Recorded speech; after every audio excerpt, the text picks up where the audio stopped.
Dragons. Today is Friday. Yes, Friday. Friday, February the 4th, 2022.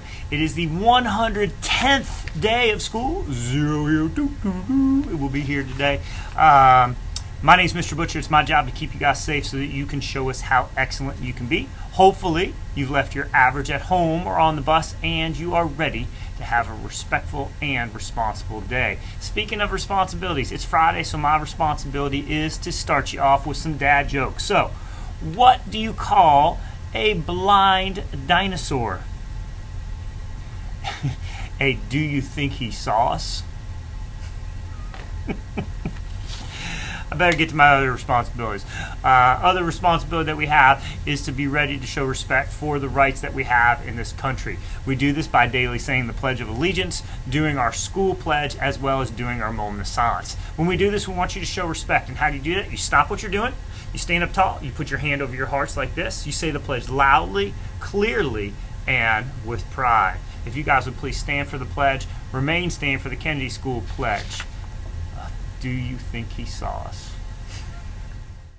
I pledge allegiance to the flag of the United States of America and to the republic for which it stands, one nation, under God, indivisible, with liberty and justice for all. Please remain standing for the Kennedy School Pledge.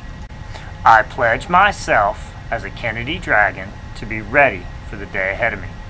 I'll be respectful of myself, my teachers, and all others I meet throughout the day. I promise to be responsible for myself, my actions, and my learning. I'll work my hardest to be the best dragon I can be. Our second responsibility that we have each day is to help keep each other safe by slowing down the spread of germs. We do this by frequently washing our hands. When we wash our hands, we want to make sure that we are using soap and water. If we do not have access to soap and water, an alcohol-based hand sanitizer will be sufficient. When we wash our hands, we want to get all parts of our hands, the palms of our hands, the backs of our hands, our fingertips in between our fingers, our wrists and our thumbs. When we wash our hands, we want to do it for at least 20 seconds, so let's model what good hand washing looks like now. Get the palms of your hand. Get the back of your hand. Get the back of your other hand. Get in between your fingertips. Get your fingertips. Get your other set of fingertips. Get your thumb. Get your other thumb. Get your wrist. And get your other wrist. And now your hands should be nice and clean.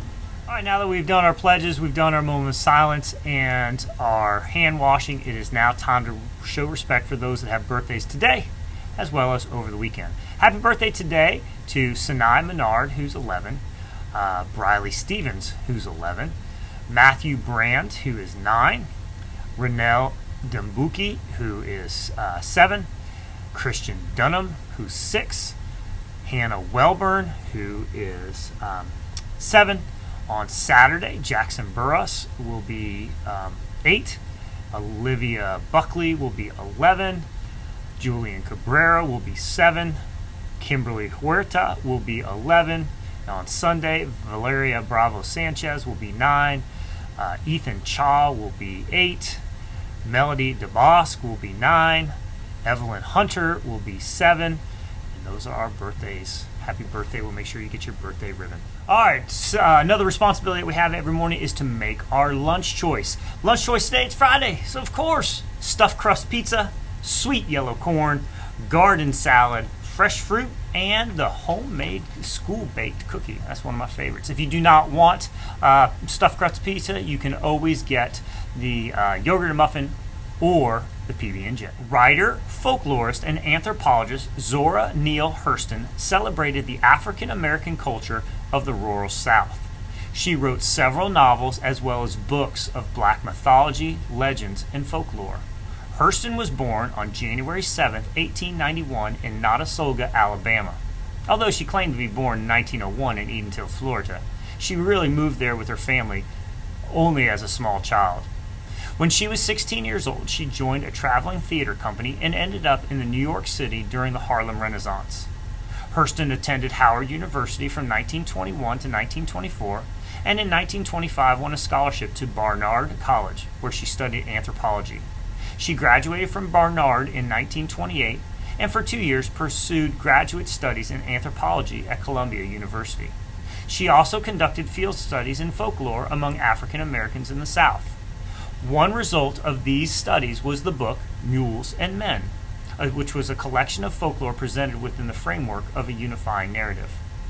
Hurston's background was also reflected in her novels, most of which incorporated elements of folklore to some degree. After studying in Haiti and Jamaica in 1936, she wrote Their Eyes Were Watching God, which was widely considered her finest novel. It told the story of a young black woman's growth towards self-awareness and independence. Hurston's other novels were Jonah's Gourdvine, which was a tale of a black preacher, the allegorical Moses Man of the Mountain, and Seraph on the Swanee. For a number of years, Hurston was on the faculty of North Carolina Central University in Durham, North Carolina. She was also on the staff of the Library of Congress. Dust Tracks on a Road, which was an autobiography, is highly regarded. Despite her early promise, by the time of her death, Hurston was little remembered by the general reading public, but there was a resurgence of interest in her work in the late 20th century.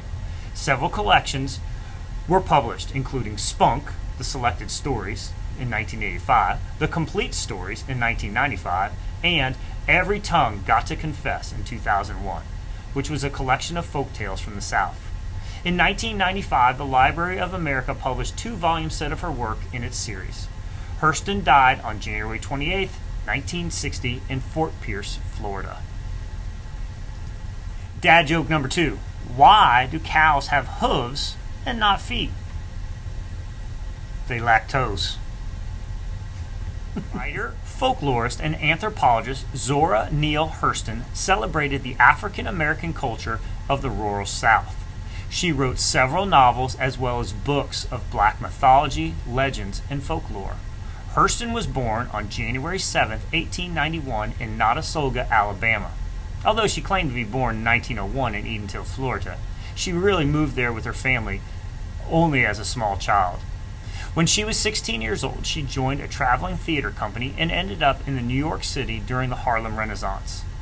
Hurston attended Howard University from 1921 to 1924, and in 1925 won a scholarship to Barnard College, where she studied anthropology.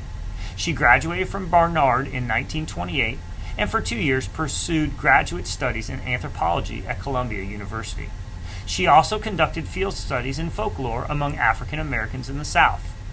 One result of these studies was the book Mules and Men, which was a collection of folklore presented within the framework of a unifying narrative. Hurston's background was also reflected in her novels, most of which incorporated elements of folklore to some degree. After studying in Haiti and Jamaica in 1936, she wrote Their Eyes Were Watching God, which was widely considered her finest novel. It told the story of a young black woman's growth towards self-awareness and independence. Hurston's other novels were Jonah's Gourdvine, which was a tale of a black preacher, the allegorical Moses Man of the Mountain, and Seraph on the Swanee.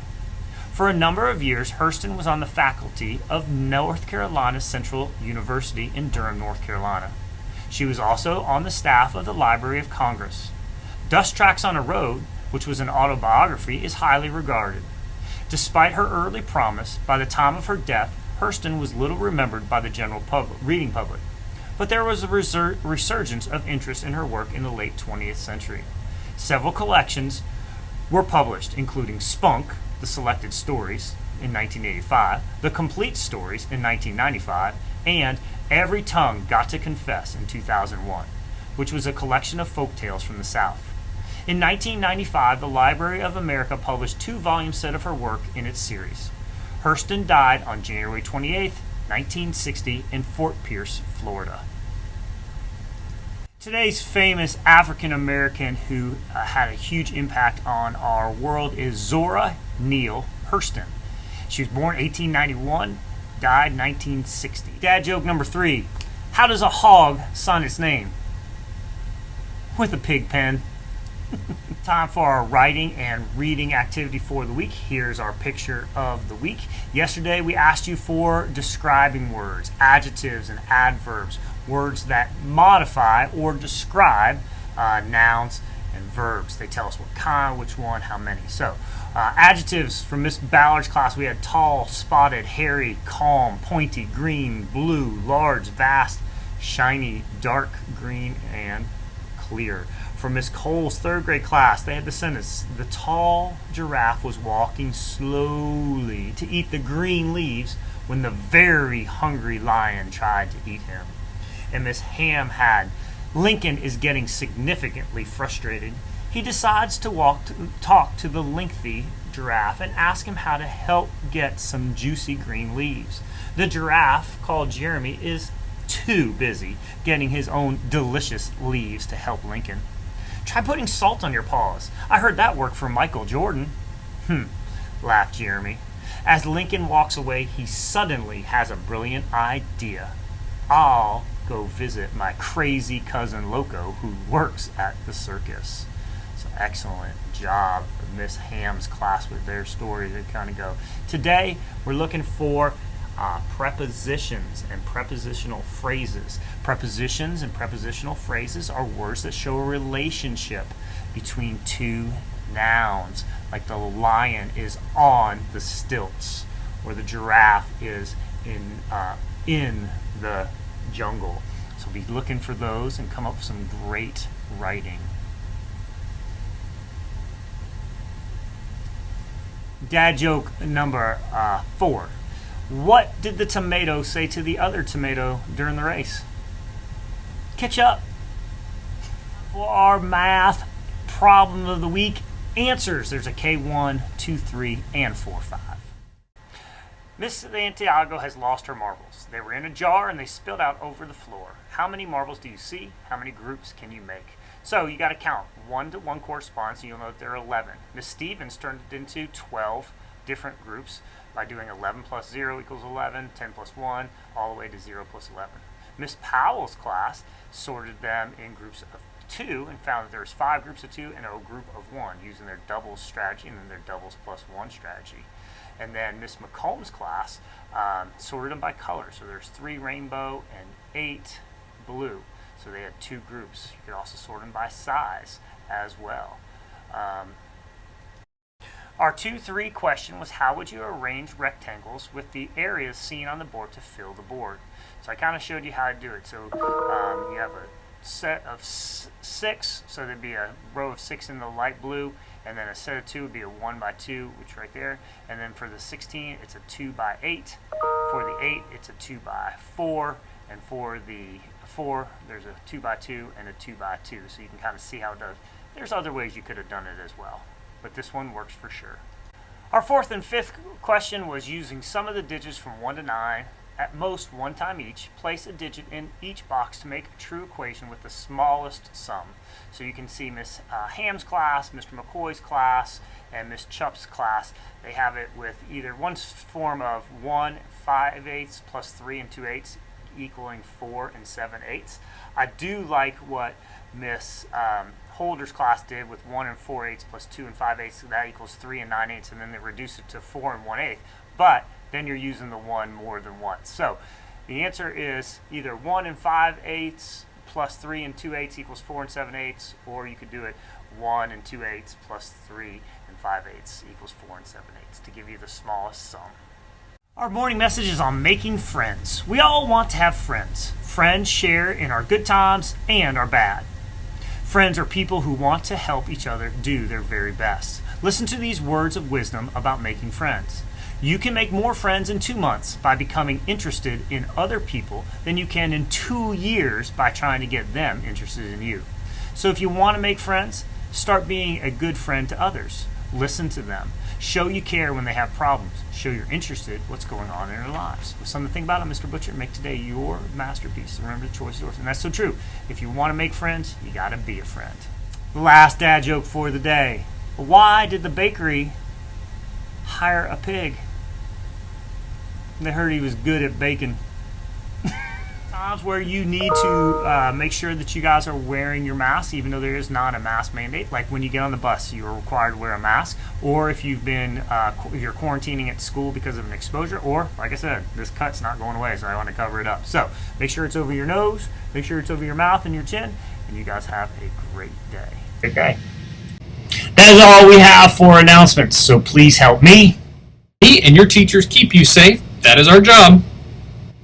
And your job is to help us keep you safe.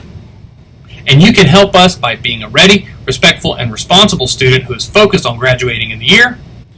Because when you are a ready, respectful, and responsible student focused on graduation, you are fully committed to student success. I love you very much. Have a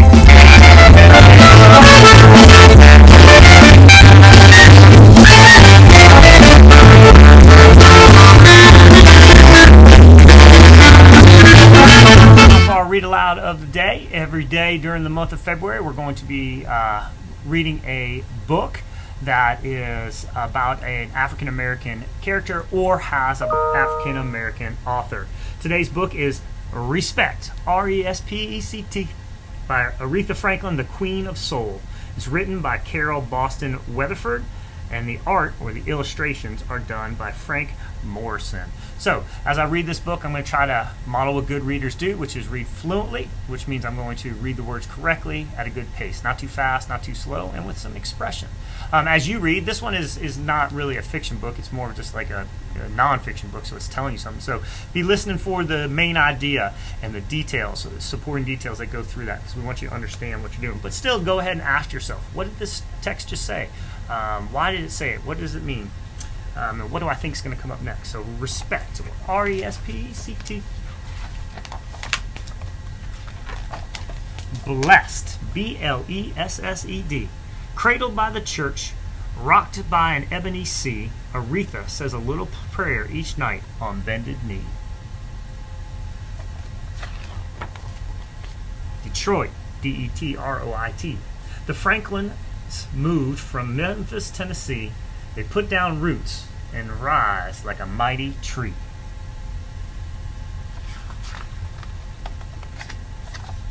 Music, M-U-S-I-C. Hand-clapping gospel, the Franklin's pedigree.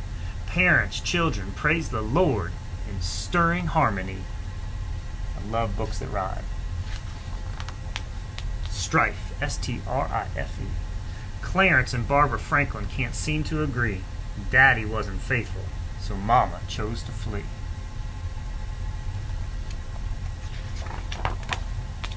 Gifted, G-I-F-T-E-D. Young, gifted, black, Aretha hears a melody. Then she plays the tune by ear, plinking perfectly. Example, E-X-A-M-P-L-E. Her preacher father fights for rights in his community. Our other leaders visit to voice a common plea. Talent, T-A-L-E-N-T. Young Aretha's solos soar with artistry. Her wise father senses his daughter's destiny. Debut, D-E-B-U-T. 14, recording live and nervous as can be. She cuts a gospel album, gives God the victory. Voice, V-O-I-C-E. Aretha's voice resounds with color and clarity, spanning 3+ octaves. The maestros all agree. Groove, G-R-O-O-V-E. Aretha finds her groove when she's rocking R&B. No woman of her time has more chart toppers than she. Right, R-I-G-H-T. For the civil rights movement for racial equality, Aretha raises funds and gives concerts for free. Someday we'll all be free. Great, G-R-E-A-T. Aretha's crowned as Queen of Soul, our own royalty. She wins awards and accolades in more than one degree. Proud, P-R-O-U-D. When the first black president is sworn into history, The Queen rejoices with my country, 'tis of thee. Sweet land of liberty. Humble, Humble. Aretha tours her queendom from sea to shining sea. But in Detroit, down to earth, she's known as just Riri. Respect. The Queen of Soul, blessed with a golden legacy, but what she would probably call it is the gift God gave me. Respect.